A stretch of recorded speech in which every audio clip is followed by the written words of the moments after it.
इस कार्यक्रम के प्रायोजक हैं कृषि एवं किसान कल्याण मंत्रालय, भारत सरकार। साथियों, कार्यक्रम किसानवाणी और आज दिन है मंगलवार, और मंगलवार को हम लाए आपके बीच में फोन इन, और फोन इन में एक ऐसा विषय जो उस समय परिस्थिति मौसम के हिसाब से आवश्यक है, ताकि हमारा जो किसान साथी है उस विषय को लेकर के उससे संबंधित जो भी फसलों करना चाहता है उसकी पूरी जानकारी किसान तक पहुंचे। तो हमारा जो किसान साथी है अनुभवी है, सभी ज्ञान उसको है, लेकिन हमारा प्रयास है कि जो नई खोज, रिसर्च, जो नए आविष्कार हुए हैं खेती के क्षेत्र में, फसल के क्षेत्र में, उन सब की जानकारी आप तक पहुंचा दे, ताकि आप उस खेती को और बेहतर तरीके से कर सकें। आज का जो हमारा विषय रहेगा वो रहेगा तिलनी फसलों की बिजाई में सावधानियां। जो फोन है, जो संपर्क सूत्र है, जो उसकी हम बात कर लें तो संपर्क सूत्र जो हमारा है वो है 221-322। जो साथी क्षेत्र से बाहर के मोबाइल से जो फोन करेंगे उनके लिए एसटीडी कोड आवश्यक है, और एसटीडी कोड है 01744, यानी 01744 221-322 ये हमारा फोन हुआ। और बता दें कि आज बाजार में तिलनी फसलों की मांग बहुत ज्यादा है। ये कहिए कि जितनी मांग है उससे कम उत्पादन है, और इसलिए जो है उनकी कीमत बहुत अच्छी मिल रही है बाजार में। तो हमारा प्रयास है कि जो हमारा किसान साथी है वो परंपरागत खेती में जो है एक जो जीरी धान गेहूं से हट के थोड़ा सा अगर वो बाकी खेती तरफ जाएगा, यानी दालों को लगाएगा, तिलनी फसल करेगा, तो अच्छा लाभ उसको मिलेगा। तो आज इसी पे हम चर्चा करेंगे कि जो तिलनी फसल है उसकी बिजाई में किन किन सावधानियों का हमें ख्याल रखना है। चलते स्टूडियो में और करते हैं बातचीत। किसानवाणी कार्यक्रम सुनने वाले सारे बहन भाइयों ने वीरेंद्र भाई की राम राम। किसान भाइयों, आज हम अपने कार्यक्रम की शुरुआत करेंगे एक चर्चा से, जिसमें करेंगे हम चर्चा तिलहनी फसलों की बिजाई में सावधानियां। तिलहनी फसलें यानी इस समूह में तोड़िया, भूरी सरसों, पीली सरसों, राया और तारामीरा जैसी फसलें इसमें आवे हैं, या अड़सी भी जो है इसका एक हिस्सा है, जिनसे हमें तेल मिल सके है और उनको जो है खाद्य तेल के रूप में इस्तेमाल किया जा है, वो तिलहनी फसलें इसके अंतर्गत हम ले हैं। और ये सिंचित और बारानी दोनों इलाकों में उगाई जा सके हैं। इनकी पैदावार आमतौर पर जो है वो मौसम की परिस्थितियों पर निर्भर कर रहा है कि उस क्षेत्र में, उस इलाके में जहां हम इनकी बिजाई कर रहे हैं वहां का मौसम कैसा चल रहा है। क्योंकि कई जगह देखा गया है कि ज़्यादा बरसात हो जाए तो वहाँ थोड़ा सा इनको नुकसान भी हो सकता है, क्योंकि इनको ज़्यादा पानी की ज़रूरत नहीं है, कम पानी की ज़रूरत पड़ेगी, कम सिंचाई की ज़रूरत पड़ेगी, या फिर न्यू कह लो बारानी इलाकों में तो इससे फ़ायदा लिस्क है किसान भाई जिनके पास सिंचाई के साधन सीमित है। तो ये बात है कि इनकी उन्नत किस्मों में कौन कौन सी उन्नत किस्म आ जा, तो जहाँ तक हम सरसों की बात करें उसमें है RH30। इस किस्म की सारे हरियाणा में के बरानी और सिंचित इलाकों के लिए सिफारिश करी जा है। पछेती बिजाई में भी यह दूसरी किस्मों से ज़्यादा पैदावार देती है, और इसकी खासियत यह है कि नवंबर के आखिर तक, यानी कि सारा अक्टूबर पड़ा आपके पास, नवंबर पड़ा, नवंबर के आखिर तक जो है इसको बो सके हैं। जब किसान भाइयों के खेत खाली हो रहे हैं धान फसल की उठा के या फिर बासमती उठा के, उन दिनों खेत खाली हो रहे हैं, तब भी इसकी बिजाई कर सके है। इसका बीज मोटा है और 5.5 से 6 ग्राम तक जो है प्रति 1000 बीज का वजन पाया गया है, और पकने के दौरान फलियां जड़ दीनी मिश्रित खेती के लिए बहुत बेहतर साबित हुई है, और 135 से 140 दिन में पका है, और औसत पैदावार 8 से 9 क्विंटल प्रति किले तक इससे किसान भाई ले सके हैं, और तेल का अंश जो है 40% तक तेल जो है इसमें मिल जाए। इसी तरह से एक और किस्म है सरसों की जो है T59, जो कि वरुणा के नाम से भी जानी जाए। यह किस्म जो है हरियाणा में सभी स्थितियों के लिए एक उपयुक्त और बेहतर किस्म है। 140 से 142 दिन में पका है, और इसका बीज जो मोटा है 5 से 5.5 ग्राम प्रति 1000 बीज इसका वजन है। और पैदावार की बात करें तो 8 से 9 क्विंटल प्रति किले तक पैदावार इससे मिल सके है। और तेल का अंश जो है वरुणा किस्म का या T59 का वो 40% तक है। इसके अलावा एक और किस्म है सरसों की, वो है RH 8113 या सौरभ के नाम से भी जानी जा है। और पकने में 150 दिन में पक के तैयार हो जाएगी। लंबी बढ़ने वाली घनी शाखाओं वाली किस्म है, जिसके नीचे के पत्ते चौड़े हैं, धारियां पत्तों पर लंबी हैं, मध्य शिरा पत्तों की चौड़ी पावेगी। और इसकी औसत पैदावार 9 से 10 क्विंटल प्रति किले तक किसान भाइयों ने मिल सके। बीज दरमियाने आकार का, बीज का भार की बात करें तो 3.5 ग्राम प्रति 1000 दाने के हिसाब से पाया गया। और गहरा भूरा रंग ले हुए है, जिसमें 40% तक तेल का अंश है। और इसकी विशेषता यह है, खासियत यह है कि यह अल्टरनेरिया और सफेद रतुआ और डाउनी मिल्ड्यू रोगों के जो है मध्य प्रतिरोधी है। और RH 8812 लक्ष्मी के नाम से भी जानी जा है। और यह जो है ज़्यादा पैदावार देने वाली किस्म है, जिसकी सारे हरियाणा में जो है समय की बिजाई पर इसकी सिंचित इलाकों के लिए भी सिफारिश करी जा है। इस किस्म के पत्ते छोटे, शाखाओं का रुख ऊपर की ओर और तना जो है और शाखाएं वो चमक रहित हैं, फड़ियां मोटी हैं, बीज मोटे और काले रंग के हैं। और इसकी औसत पैदावार 9 से 10 क्विंटल प्रति किले तक मिल सके है। यह किस्म जो है 142 से 145 दिन में पक के तैयार हो। हेलो हेलो हेलो, हाँ जी, राम राम जी। हाँ जी, आपका नाम? राम जी। राम राम जी, आपका नाम? बलदेव सिंह है जी। हाँ जी, बलदेव सिंह जी, सारसा से। हाँ सारसा जी। हाँ जी, बलदेव जी बोलो, क्या पूछना है? फसल बाड़ी ठीक खड़ी है? हाँ जी ठीक करी है, मोदी जी है, बस दीदी है। अच्छा, 28 भी कुछ है? हाँ अच्छा मुझे तैयार है, 5-7 दिन लगेगी, बस में थोड़ा पीलापन आ रहा। अच्छा, बासमती तो नहीं भी तैयार हुई होगी? ना पीलापन आ रहा, पत्ता का पीलापन हो गया। अच्छा, पीलापन सा हो गया, कोई नहीं, पीलापन तो ही आगे आगे होएगा ही, जब रंग बदलेगी थोड़ा थोड़ा सा उसमें देख सके उसका। थोड़ी सिस्टम की करने की सोचा है, बड़ा है हो जाए फिर सिरसम की क्या? सिस्टम तोड़िया या तोड़िया जो हम सिरसम की हम बात कर रहे हैं, कई किस्में बताई हैं हमने अभी। RH 30 है, T59 है, वरुणा के नाम से बड़ी बढ़िया किस्म है, वरुणा के नाम से है जो। और 8 से 9 क्विंटल मिल जाए इसका झाड़ भी। और हाँ बिल्कुल बेहतर रहेगा। और इसके साथ साथ एक 8113 है सरसों की, बहुत अच्छी किस्म है। वो पीलापन में दिखाया गया, इसमें तेल बहुत निकल ज्यादा है, इसमें पीला कलर दिखाया था, मैं 7,000 तक। अच्छा, इसमें पीला कलर की इसमें तेल निकला अद्धा निकला नहीं। वो तो निर्भर करे ना मौसम की परिस्थितियों पर, कौन से इलाके में आप बोन लग रहे हैं और क्या क्या है, पीलापन है उसमें क्या है, उस पर निर्भर करे है। हाँ, और इसके तोड़िए की जहाँ तक जो किस्म बोना चाह रहे हैं आप, खेत खाली हो रहे हैं 30 सितंबर तक या अक्टूबर के पहले हफ्ते तक अब इसकी बिजाई कर सकें। इसमें संगम है जो कि एक अच्छी किस्म मानी जाए, 112 दिन में पक के तैयार हो जा, 6 से 7 क्विंटल पैदावार मिल जाए। नहीं जी, ये जो आप ठाण लग रहे हैं और खेत खाली हो रहा है उसमें तोड़िया बोले हो? अभी 2 तारीख को खाली, 1 हफ्ते तक नहीं, क्या कर क्या 1 हफ्ते तक खाली होगा, अब 1 हफ्ता और लगेगा। अच्छा, 1 हफ्ता और लगेगा, कोई बात नहीं, 1 हफ्ते का तो टाइम है आप पे, पर 1 हफ्ते से ज्यादा पछेत ना करियो, फिर पैदावार पे फर्क पड़ेगा, नहीं फिर आगे चल कर गेहूं नहीं बोई जानेगी। हाँ, तो इस करके इब जो है आप उसने 1 हफ्ते के, कोई बात नहीं, 1 हफ्ते का समय है आपके पास, जैसे ही खेत खाली हो है उसमें आप तोड़िया बोलियो। या फिर जो एक किस्म है जो आपको पछेती बोई जा सके है और काफी लंबे समय तक जो उसका देखने का देखा गया है कि भी आगे तक बोस के उसने नवंबर तक बोस के, तो उसको आप इस्तेमाल कर लो। कई किस्में है हमारी जो उसमें ले सके हैं, जैसे RH 8113 है, सौरभ की मैं बात करें RH 8812 है, लक्ष्मी किस्म है जो उसमें इस्तेमाल करी जा सके है। नवंबर के लास्ट तक, हाँ नवंबर के लास्ट तक आप इस तरह बो सके, पर तोड़िया जो है वो थोड़ा सा समय लेगा। तोड़िया जो आपने बुना है तो वो बो दो और आगे चल के नवंबर के आखिर और दिसंबर के शुरू में जो है उसकी कटाई हो जाएगी। और कौन सी चाहिए? TL 15 है उसमें, और TL 15 है, ये 85 से 90 दिन में तैयार हो जाए। TL 15 ठीक है। हाँ, संगम थोड़ा सा ज्यादा टाइम लेगा, संगम 112 दिन लेगा, पर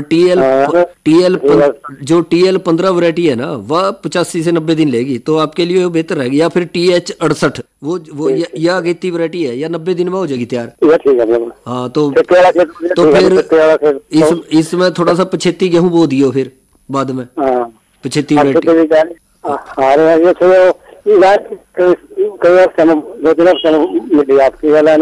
खराब हो रही थी। अच्छा, कोई नहीं, उसका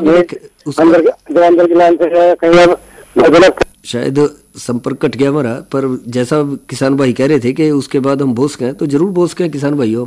उसके अंदर वैरायटी के अनुसार, किस्म के अनुसार, खेत की तासीर और मौसम की परिस्थितियों के अनुसार हम किस्मों को जो है उसमें लगा सकें। जैसा हम जिक्र कर रहे थे कि इसमें सरसों की किस्मों में RH 781 थी। इस किस्म की जो खास विशेषता है, पकने में 140 दिन ले, और ऊंचाई जो है मध्यम है 180 सेंटीमीटर तक, और भरपूर फुटाव और टहनियाँ हैं। भरपूर फुटाव और टहनियाँ इसकी हो रही है, और दरमियाने आकार का दाना है। तो उसके आधार पर आप कर सको इसकी बिजाई और उसको अपने खेत में लगा लें। अंश जो है इसका 40% तक है। 7 से 8 क्विंटल तक पैदावार जो है इसकी मिल जाए किसान भाइयों ने। और इसके साथ साथ जो आप देखेंगे, जो भी किस्म आपकी खेत और परिस्थिति के अनुसार है उसको आप लगा सके हैं। और इसके साथ साथ हमारे आज के जो विशेषज्ञ हैं डॉक्टर विनोद, वो भी हमारे साथ जुड़ चुके हैं। उनका जो है उनका स्वागत है। और इसके साथ साथ जो है किस रूप में और किन किन बातों का, परिस्थितियों का विशेष खास तौर पे एक वैज्ञानिक विधि के तर्क के आधार पर ले किन बातों का ध्यान रख सकें, उसके ऊपर भी हम डॉक्टर साहब से बात करेंगे। तो डॉक्टर साहब, आज हम बात कर रहे हैं तिलहनी फसलों की बिजाई में सावधानियां पे। जैसे हम सरसों की बिजाई कर सके हैं, राया की कर सके हैं, अड़सी की, तारा मीरा की, इनकी कर सके हैं। सूरजमुखी का शायद अब इन दिनों टाइम नहीं हो, जनवरी फरवरी में आ जाए। जी जी जी। तो किसान भाइयों के मन में जिज्ञासा ये रहे कि भाई कोई ऐसी किस्म है कि हम अब धान की फसल उठा लें और उसमें हम बिजाई इनकी कर दें, और उसके बाद हम उससे बेहतर पैदावार ले लें। बहुत बहुत धन्यवाद वीरेंद्र भाई। और आज का जो विषय आपने चुना है वो बहुत ही महत्वपूर्ण विषय है, क्योंकि तेल वाली जितनी फसलें हमारी हैं, हमारे देश के अंदर आजकल हमारे जो खाद्य तेल हैं उनकी बहुत भारी डिमांड आजकल है।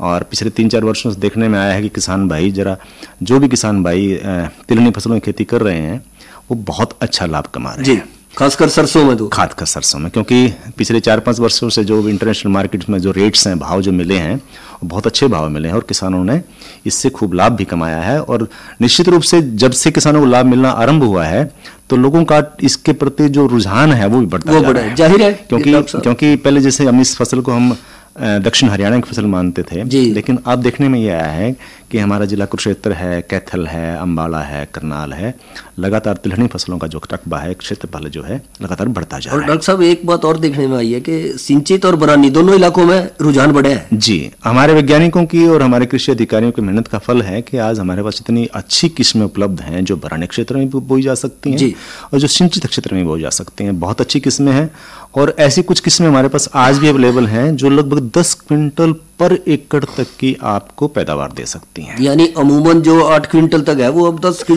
क्विंटल तक उसकी जो पैदावार हमारी बढ़ चुकी है। और अगर मैं बात करूं तो अगर हरियाणा की बात करूं तो लगभग 5 लाख हेक्टेयर क्षेत्र के अंदर हम इस तिलहनी फसलों की, खासकर सरसों की हम काश्त करते हैं जी। और अब जब से, जैसे मैंने आपको पहले ही बताया कि जब से इसके अच्छे रेट्स मिले हैं तो उत्तरी हरियाणा में भी इस फसल का रुझान बढ़ चुका है। तो जहां तक जैसे आपने पूछा कि कौन सी ऐसी किस्में हैं जिससे हम समय की बिजाई कर सकते हैं और समय की बिजाई के बाद अधिक लाभ कमा सकते हैं। आज का जो समय है, जैसे आज मैं 24 सितंबर की बात करूं जी, तो अगर आज किसान खेत खाली है, किसान का, जिन लोगों ने 1509 किस्म बोई है तो अगेती धान लगाई है और उनकी फसलें लगभग पक चुके, कट चुकी हैं और खेत खाली हैं, तो वहां वो तोड़िए की बिजाई कर सकते हैं जी। और 30 सितंबर तक या अक्टूबर के पहले हफ्ते तक वो है, अक्टूबर के पहले हफ्ते तक वो तारामीरा या तोड़िया की बिजाई कर सकते हैं। उसके लिए अगर मैं किस्मों की बात करूं, तारामीरा की बात करूं, तोड़िया की बात करूं, तो उसमें हमारी T9 एक वैरायटी बहुत अच्छी वैरायटी है जो बहुत पुरानी वैरायटी है जी। 7-8 क्विंटल पर एकड़ तक की पैदावार किसान को दे देती है।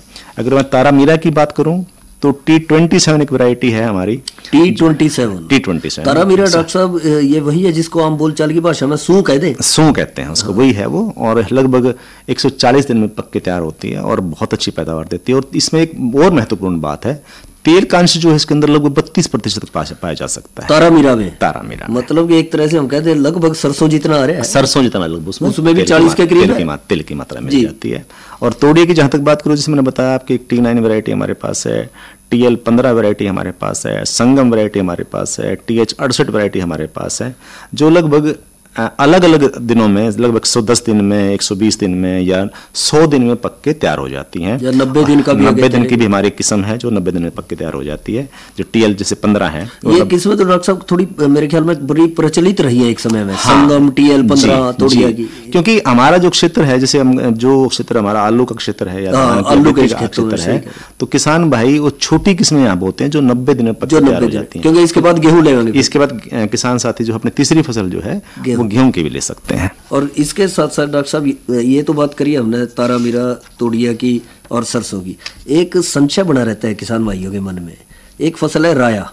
तो राया जो है वो राया जो है ये किस तरह से अलग है सरसों और इसमें? राया में कोई ऐसी कोई खास फर्क नहीं है इस चीज का। इसमें कोई ऐसे मेंशन करने की ज्यादा बात नहीं है कि हम राया को कोई अलग अलग लेके चलें। इसमें हमारे पास 2-3 किस्में हैं, RH 725 और H 725। ये राया की है। आज से लगभग 8-10 वर्ष पहले इस किस्म को कृषि विश्वविद्यालय द्वारा मिनी किट्स के रूप में फ्री ऑफ कॉस्ट किसानों को बांटा गया था। और जब इस किस्म को किसान साथियों ने बोया तो हम सब कृषि वैज्ञानिक और कृषि अधिकारी भी देख के हैरान थे कि इस किस्म ने लगभग 10 क्विंटल पर एकड़ तक का हमें पैदावार, मतलब जिसका आप जिक्र कर रहे थे सरसों में, कि वो ऑलरेडी जिसको राया की किस्म बोलते हैं, जिसको राया की RS वो जो थी 725 जो थी। पहले इस किस्म को पहले हम जो बरानी क्षेत्र हमारे राजस्थान के उस क्षेत्र में बोई जाया करती और अनुमोदन भी उसी क्षेत्र का था। लेकिन उसके बाद जम्मू में, पंजाब में, हरियाणा में, दिल्ली वगैरह में इसको बोना आरंभ किया और लगभग 135-40 दिन तक भी ये पक के तैयार हो जाती है और 10 से 12 क्विंटल प्रति एकड़ की ये पैदावार देती है। इसकी खास बात एक और भी है कि लगभग 40% तक का इसके अंदर तेल की मात्रा पाई जाती है, सबसे अधिक इस वैरायटी की खास बात है। ये जो राया की आपने बात RH। और इसके साथ साथ डॉक्टर साहब एक जिक्र करते हैं, वो आती है सरसों की वैरायटी, भूरी सरसों कहते हैं। जी। ये क्या है? इसको ये एक बड़ी पुरानी वैरायटी है। 1996 में इस वैरायटी का हमारे कृषि वैज्ञानिकों द्वारा अनुमोदन किया गया था और लगभग 30-35 दिन में पक के तैयार हो जाती है और लगभग 5 से 8 क्विंटल प्रति एकड़ की इसकी पैदावार है और तेल की मात्रा भी इसमें बहुत अच्छी है, वो है 45% के आसपास। यानी जो अमूमन हमारी 40 तक थी, ये भी इसमें 45 आ गई। लेकिन वीरेंद्र भाई इस जो हम उत्पादन की जो बात कर रहे हैं, हम जो उत्पादकता की हम बात कर रहे हैं, उसके लिए 3-4 तत्व बहुत इंपॉर्टेंट हैं पैदावार बढ़ाने के लिए। क्योंकि जितनी भी हमारी तेल की फसलें हैं, अगर उन फसलों के अंदर हम गंधक सहित फर्टिलाइजर का इस्तेमाल करें, जैसे सल्फर जिसको बोलते हैं, सल्फर सहित अगर इस्तेमाल करें तो निश्चित रूप से जब सल्फर डलता है तो उस फसल के अंदर तेल की मात्रा अधिक बढ़ जाती है। तो हम जब इसकी रिकमेंडेशंस करते हैं, सिफारिश करते हैं, तो किसान भाइयों को ये बोलते हैं कि बजाय डाई अमोनियम फॉस्फेट डालने की बजाय आप सिंगल सुपर फास्फेट इस्तेमाल करें, यानी DAP की जगह सिंगल SSP इस्तेमाल करें। क्योंकि SSP में 16% तो हमारा फास्फोरस होता ही होता है, लेकिन साथ साथ उसके अंदर सल्फर की मात्रा अधिक मात्रा पाई जाती है और सल्फर की मात्रा डालने से उस खेत के अंदर जो है हम अधिक तेल की मात्रा बढ़ा सकते हैं।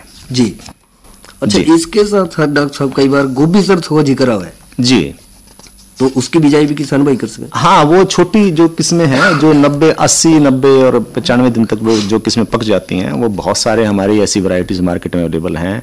उसमें बहुत प्राइवेट सेक्टर में ज़्यादा अधिक अवेलेबल हैं, जैसे पायनियर नाम से कंपनी है, बायर के नाम से कंपनी है, उन कंपनीज की बहुत ये पीली सरसों जो आती हैं और उसमें हाँ वो 90 दिन तक पक के तैयार हो जाती हैं। डॉक्टर साहब ये तो हमने जिक्र करें किस्मों का, अब बात आती है इनकी बिजाई के समय की और बीज की मात्रा। जी, बिजाई जैसे मैंने बताया आपको कि जो समय है हमारा 25 सितंबर से लेकर 10 अक्टूबर तक तोड़िया के लिए बो सकते हैं और 30 सितंबर से 20 अक्टूबर तक हम राया बो सकते हैं। और उसके बाद अगर, क्योंकि ये वो साथी वो किसान भाई कर सकते हैं जिन्होंने इसके बाद गेहूं की फसल लेनी है। और अगर आपको सरसों ही बोनी है तो आप वो अक्टूबर का जो हमारा आखिरी सप्ताह है, उस सप्ताह के दौरान जो हम गेहूं की बिजाई आरंभ करते हैं 15 अक्टूबर के आसपास, तब आप उसकी बिजाई कर सकते हो। जहां तक आपकी बीज की मात्रा है, तो सभी चाहे राया हो, चाहे तारामीरा हो, चाहे आपका गोभी या सरसों हो, चाहे आपकी सरसों हो, वो सभी उनका 2 किलो प्रति एकड़ की हमारी रिकमेंडेशन है। और किसान भाइयों से निवेदन करूंगा कि दाने का हिसाब जरूर रखें। अगर दाना किसी वैरायटी का बोल्ड है तो उसमें कुछ बीज की मात्रा बढ़ाई जा सकती है। अगर वजन का हिसाब से बारीक है तो ज्यादा, अगर दाना छोटा है तो उसमें बीज की मात्रा कुछ कम की जा सकती है। और इसके साथ साथ डॉक्टर साहब, ये तो हमने इनकी बात करी, और इसमें क्या खाद का, जैसे आप कह रहे थे, जिक्र कर रहे थे कि जी फास्फोरस का ये कम प्रयोग और गंधक का नहीं, उसमें हम 2 तरीके से उसको हम आइडेंटिफाई कर सकते हैं। सिंचित क्षेत्र है और असिंचित क्षेत्र है जी। जो सिंचित क्षेत्र है उसमें अगर नाइट्रोजन की बात करें तो 16 किलो शुद्ध नाइट्रोजन की वहां आवश्यकता होती है, और फास्फोरस लगभग 8 किलो शुद्ध फास्फोरस चाहिए हमें, जो सिंचित क्षेत्र है। हाँ, उसको हम फास्फोरस को हम डीएपी से अगर कैलकुलेट करें तो उतना डीएपी डालना चाहिए। अगर वहां किसान भाई सिंगल सुपर इस्तेमाल करते हैं तो वहां लगभग 50 किलो सिंगल सुपर फास्फोरस अगर डालेंगे तो लगभग 8 किलो शुद्ध फास्फोरस उसको मिल जाएगा जी। और जहां तक सिंचित क्षेत्र है, उन क्षेत्रों के लिए हम 24 किलो शुद्ध नाइट्रोजन की बात करते हैं और 8 किलो फास्फोरस की बात करते हैं। और अगर सिंगल सुपर फास्फेट की बात करूँ तो क्योंकि 8 किलो की आवश्यकता है और 16% सिंगल एसएसपी में होता है फास्फेट, तो वहां भी आप 50 किलो का एक बैग जो है डाल सकते हैं, जहां से आपको 8 किलो शुद्ध फास्फोरस मिल जाएगा, जो कि हमारी फसल चक्र को पूरा करने के लिए आवश्यक होता है जी। और डॉक्टर साहब, इसके साथ साथ एक बड़ी ही अहम फसल है, बहुत से किसान भाई हमारे उत्तर भारत में इसको लगाते भी हैं और क्या बोल रहे हैं, घरों में इस्तेमाल भी करें जी। यूँ कहें कि भाई ये अच्छी गर्म फसल मानी जाती है। बिल्कुल भाई इसका इस्तेमाल करें सर्दी का। मुझे लगता है आप अलसी की बात कर रहे हैं। अलसी की बात जी, आपने बिल्कुल सही पहचाना। तो अलसी का जो है कौन कौन सी किस्में उसमें? अलसी का वीरेंद्र भाई, क्योंकि अलसी एक बड़ी कॉमन सी फसल नहीं है, लेकिन जब भी मैं छोटे किसानों के पास जाता हूं, उनसे बातचीत करता हूं, तो हर किसान ये बोलता है, सर मैंने 2 कनाल अलसी बोई थी या आधा किला अलसी बोई थी, और कुछ ना कुछ वो अलसी का अपने खेतों के अंदर अंश रखते ही रखते अपने घरेलू इस्तेमाल करने के लिए। तो ये बहुत अच्छी बात है। और अलसी का तो आयुर्वेद के अंदर बहुत बड़ा महत्व है जी। और हमारा जो लिविंग स्टाइल है आजकल नॉर्थ इंडिया का, जिसे हम अधिक मात्रा में घी दूध इस्तेमाल करते हैं, और तो उससे जो हमारा खान पान है, उस खान पान के साथ अगर हम अलसी के तेल का भी इस्तेमाल करना आरंभ कर दें, या अलसी को एक भोजन के रूप में इस्तेमाल करना आरंभ कर दें, तो ये हमारे स्वास्थ्य के ऊपर बहुत प्रभावशाली। कई गृहिणियां तो जो है इसके लड्डू वगैरह सर्दियों में बना रही हैं, बच्चों को भी दें। और उसमें तो अगर उसको अगर बोया जाए जी, तो औसत पैदावार की अगर मैं बात करूं 3 क्विंटल प्रति एकड़ की उसकी औसत पैदावार है, लेकिन हरियाणा की जो अगर बात करूं प्रति हेक्टेयर जो है हम 5 क्विंटल तक भी उसकी पैदावार ले सकते हैं। उसके लिए हमें मिट्टी कोई खास की आवश्यकता नहीं, या कोई अलग वातावरण की आवश्यकता नहीं है। जैसी हमारी नॉर्मल मिट्टी है उस मिट्टी में हम इसका इस्तेमाल कर सकते हैं। और इसके लिए बिजाई का जो लाइनों में कोई फासला कितना रखें, या फिर सीधा वो सिंपल छिट्टा भी बोल सकते हो आप। बिल्कुल, अगर लाइन से लाइन की दूरी आपको रखनी है तो जो कतार से कतार की दूरी है लगभग 25 सेंटीमीटर के आसपास, और पौधे से पौधे लगभग 10 सेंटीमीटर के आसपास, अगर आपने लाइन सोइंग करनी है तो। अगर उसकी किस्मों की मैं बात करूं तो एक किस्म ही बहुत प्रचलित है, बहुत सुडोल है, बहुत बोल्ड उसका दाना है, उसमें तेल की मात्रा बहुत अच्छी है, उसकी पैदावार बहुत अच्छी मिलती है, वो है हमारी K2। हाँ, आम किसानों के पास जो घरों में मिलती है किस्म, वो K2 ही नाम की किस्म है, तो उसको किसान भाई बोल सकते हैं, और लगभग 5 क्विंटल तक की पैदावार उससे पर एकड़ प्राप्त कर सकते हैं। और इसके साथ साथ जो तिलहनी फसलें किसान भाई लगा रहे हैं, तो और किन किन खास बातों का मोटा मोटा ध्यान रखें कि क्योंकि बिजाई जो है पूरे अपने चरम पे है, जो सरसों वगैरह की बिजाई करनी है तिलहनी फसलों की। वीरेंद्र भाई, फसल चाहे कोई भी हो, चाहे आपकी धान हो, चाहे आपकी गेहूं हो, चाहे तेलीय फसल हो जी, 5-6 चीजें तो बहुत सबकी बहुत इंपॉर्टेंट है जो हर किसान को फॉलो करनी चाहिए। वो एक है उत्तम या उन्नत किस्मों का चुनाव। उन्नत किस्मों का चुनाव, क्योंकि शुरुआती वहां से होती है। दूसरा, उन्नत किस्मों का चुनाव करने के बाद समय पे बिजाई जी, समय पे बिजाई करो सबसे पहले, क्योंकि अगर समय आपने छोड़ दिया, समय आपका डिले हो गया और आपने वैरायटी दूसरी बो दी, तो वो आपकी पछेत होने से आपकी वैरायटी के अंदर जो पैदावार है उसमें कमी आनी शुरू हो जाएगी जी। बीज का उपचार, तीसरी बात बहुत इंपॉर्टेंट है। अगर आप किसी फसल का बीज उपचार करते हैं तो लगभग 90% बीमारियों को आप ऑलरेडी जमने से पहले ही रोक देते हैं जी। तीसरा, खरपतवार नियंत्रण, खरपतवार क्योंकि बहुत अहम रोल प्ले करते हैं हमारी उत्पादकता में। अगर हम समय पर खरपतवारों का नियंत्रण कर लेते हैं, चाहे मेथड हमारे पास कोई हो, चाहे केमिकल हो, मैकेनिकल हो, अगर हम उसको रोकथाम कर लेते हैं तो वो हम प्रभावशाली तरीके से उसके उपज को बढ़ा सकते हैं। और उसके बाद संतुलित खादों का प्रयोग, जी संतुलित खादों का प्रयोग बहुत आवश्यक है, क्योंकि मैंने आपको बताया कि डीएपी की बजाय अगर सरसों के अंदर हम एसएसपी इस्तेमाल करें, सिंगल सुपर फास्फेट इस्तेमाल करें, तो वहाँ हम सल्फर की मात्रा उसमें देंगे और उससे हमारी पैदावार बढ़ने की संभावनाएं बढ़ जाती हैं जी। और लास्ट जो है कीट और बीमारियों का समय पर नियंत्रण। अगर ये 5 चीजें आपने फॉलो कर ली, चाहे फसल हमारी कोई भी है, तो निश्चित रूप से आप एक बहुत अच्छा उत्पादन प्राप्त कर सकते हैं। सिंचाई की भूमिका कैसी रहेगी डॉक्टर साहब इसमें? सिंचाई तो सबसे इम्पोर्टेंट है ये। सिंचाई, क्योंकि हमारी जो जमीन है, आजकल हमारी जमीनों की जो स्थिति आप देख रहे हैं, लगातार हमारी जो सोयल हेल्थ है लगातार गिरती जा रही है। अगर हम सिंचाई को प्रॉपरली मैनेज कर लेते हैं, सिंचाई, क्योंकि पानी की भी जो हमारे देश के अंदर, हमारे हरियाणा के अंदर जो कि डार्क जोन में हमारा लगभग सारा प्रदेश आ चुका है, अगर सिंचाई का भी हम प्रॉपर मैनेजमेंट करें, प्रबंधन करें, तो निश्चित रूप से हम भूजल को बचाएंगे और साथ साथ फसलों से भी हम एक अच्छा उत्पादन प्राप्त कर पाएंगे। चलते चलते डॉक्टर साहब एक और जहन में प्रश्न उठ रहा है, ये जो हमारी जो फसलें हैं तिलहनी की, इनके अलावा 2-3 फसलें और हैं, क्या उनकी खेती भी, उनकी काश्त भी हमारे हरियाणा किसान कर सकें? कौन कौन? जिसमें एक तो है तिल जी, एक है मूंगफली जी, और एक है अरंडी जी, क्योंकि इनसे भी तेल मिलता है। बिल्कुल। या सोयाबीन जी, सोयाबीन का, क्योंकि हमारी जो आज से लगभग 20 वर्ष पहले हम लोगों ने कृषि विभाग के माध्यम से कुछ ट्रायल्स यहाँ, मुझे याद है कि 419 नाम की किस्म के ट्रायल्स यहाँ लगाए थे, और वो खरीफ के लिए हमने लगाए थे। खरीफ में यानी कि जून जुलाई के दौरान जो उसकी बिजाई हमने की थी। 80 के दशक में भी थोड़ा प्रचलन चला था जी सोयाबीन का, लेकिन क्योंकि चारों तरफ जब किसान भाइयों ने धान लगाया हुआ है, और क्योंकि सोयाबीन एक ऐसी फसल है जिसके अंदर हम कम से कम पानी का हमें इस्तेमाल करना होता है, तो वो उस समय क्योंकि वो एक वातावरण वहाँ इस प्रकार का बना के ह्यूमिडिटी बहुत ज़्यादा होगी, और आसपास से भी किसानों के यहाँ जो है वो लीकेज और सीपेज वगैरह से नमी की मात्रा बढ़ गई, तो उस दौरान जो है पौधे ने वेजिटेटिव ग्रोथ ज्यादा कर ली और उस पर फलियां कम आई, तो इसलिए उस फसल को यहाँ अधिक कामयाबी नहीं मिल पाई, क्योंकि वो बुरानी क्षेत्रों की फसल है जहाँ सिर्फ वर्षा आधारित ही, दलहनी भी है, दलहनी भी है वो।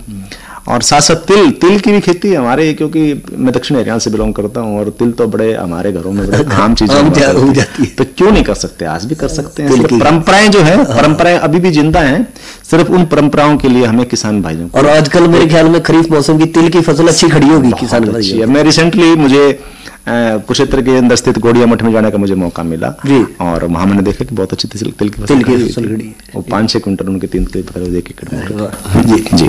और मूंगफली डॉक्टर साहब, मूंगफली भी क्यों नहीं कर सकते? मूंगफली कर सकते हैं, बिल्कुल कर सकते हैं, अगर किसान भाई करना चाहें तो। अच्छा, हाँ, तो ये बहुत अच्छी जानकारी डॉक्टर साहब आपने आज हमें दी।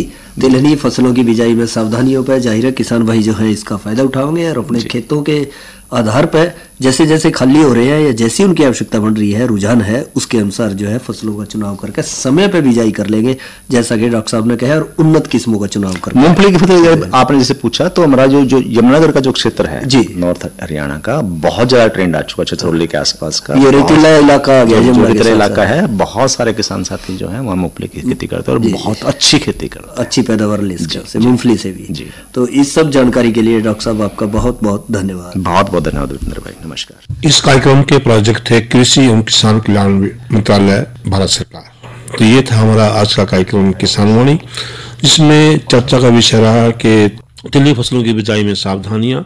बातचीत कर रहे थे वीरेंद्र भाई, और बातचीत में हिस्सा रहे थे डॉक्टर विनोद कुमार। इसके अलावा आज का किसान वाणी कार्यक्रम समाप्त है। कार्यक्रम के सभी सुनने गिरदारी की राम राम।